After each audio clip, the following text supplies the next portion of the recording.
Hey, what's up you guys? If you are here because you are either a beginner with Orangetheory or you're thinking about doing Orangetheory, then you should stick around because I have 4 tips for you for just starting out.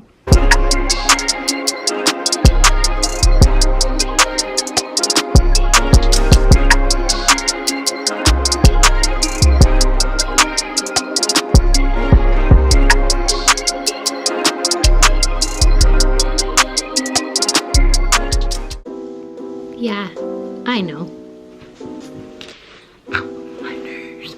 My knees. Welcome back to my channel, you guys, and welcome back to my series, My Orange Journey. I put out at least 1 video every month, but you asked and I heard, so I'm going to try to put out more than 1 video a month. I'm going to shoot for right now, maybe 2 videos a month.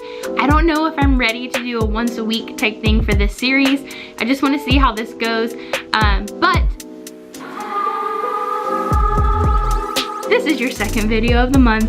You're welcome. All right, so let's dive right into that first tip I have for you as a beginner, and it's just do it. If you are brand new to Orangetheory and you did that first free class and you're debating if you really want to sign up or not, just do it. It is going to be the best decision you ever made in your life. Now, I know there's 3 packages that you can get. My recommendation is just to do the unlimited package.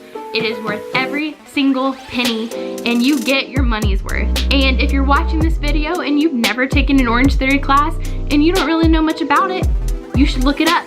You should research it and then you should do it. Listen, if you can't tell, I am super passionate about Orangetheory. I talk about it all the time. My husband's sick about hearing about My husband is sick of hearing it. My 8-month-old is sick of hearing it. I'm sure my coworkers are sick of hearing it, but I don't care. I love Orangetheory. So that is my first tip, just do it. All right, so my 2nd tip is something that I had to learn probably about a month in, and that is do not focus on other people. Do not look at Jane Doe that is running on the treadmill next to you. Do not look at Marky Mark that's on the rower next to you.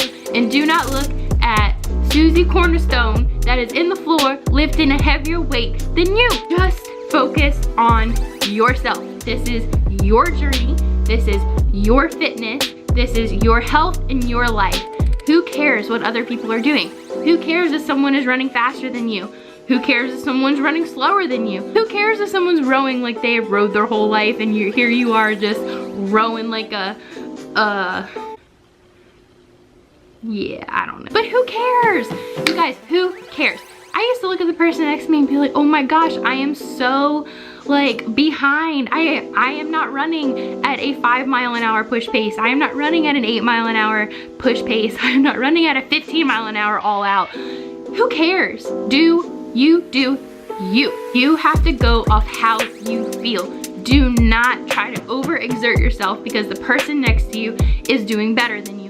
And don't get cocky if the person next to you is not doing better than you. Who cares? Who cares? And that goes into my next tip. Do not fret over splat points. I'm gonna say that again. Do not fret over splat points. Don't fret if you're not getting 12 splat points in a class. And don't fret if you're like me and you get 40 splat points each class. I didn't understand this until I did the Q&A with my 2 coaches at my studio. If you did not see that video, I'm gonna be a doll and I'm gonna put it right up here or right up here because I don't remember which side it's on. But anyway, I'm gonna link it here and I'm gonna link it below. Check that video out. They answer so many questions that newbies have, that even people that have done this for a long time have. Listen, there are so many factors that go into your heart rate, more than just if you are in shape or not. Even up until today, I always question, why am I still getting so many splat points? When I see people that are not even barely getting 12, does that mean they are super in shape and they just have to like work extra hard to get those points? Yeah, sometimes that is the answer, but not all the time. There are so many factors that go into your heart rate. It could be medication that you're on. It has to do with you being either a male or a female. It has to do with so many factors, you guys. So just do not fret over splats. I am going into my 4th month with Orangetheory, and my average amount of splat points per class is between 20 and 30. If it's a harder class, I will get into the mid to upper 40s. I'm not out of shape, you guys. I am not out of shape. I can proudly say that. I am in shape, and I still get about 27 to 30 splat points per class. Also, I'm really sorry if I sound very funny. I am sick, and I am currently sweating right now because I don't feel good. My throat hurts, but I need to do this for you. And I had it on my mind, and I needed to get it on camera, so that's that. But guys, like seriously, do not fret over splat points. Please do not fret over splat points. Don't get discouraged if you leave class and you only have 7 splat points. The only time I would say that you probably need to up your game is if you're only getting like 4 splat points, but you're also not really pushing yourself. That is the only time that I'm like, hey, you know, you probably should care about the splat points. But if you're working your butt off and you're going ham and you're just like giving everything you've got when the coaches ask you to, and you still leave with only 9 splat points, you did your best. Who cares? You still worked hard. You still got off the couch that day, and not a lot of people can say that. In my 4th, that's 8. And my 4th and final tip for anyone who is thinking about doing Orangetheory or has just started doing Orangetheory is do not think that change is going to happen overnight. It did not take one night of eating Ben & Jerry's half baked ice cream for me to get to the weight and all the goodness that I am right now. It took 9 months of being pregnant and eating Mexican food every day in my life that got me to where I am right now. That didn't happen overnight, you guys. So change isn't gonna happen overnight. You're not gonna go to the gym one time or even a week and wake up the next day and have this miraculous change. If you do, send some of that magic this way, please. But in all honesty, guys, like, understand that it's going to take time. And more times than not, you are going to have non-scale victories more than scale victories, guys. And what I have learned is those are much more important to me than a number on a scale. Take me, for instance. I am only 5 pounds lighter than when I started Orangetheory 4 months ago. I am stronger. My legs are smaller. My arms are smaller. My waist is starting to get smaller.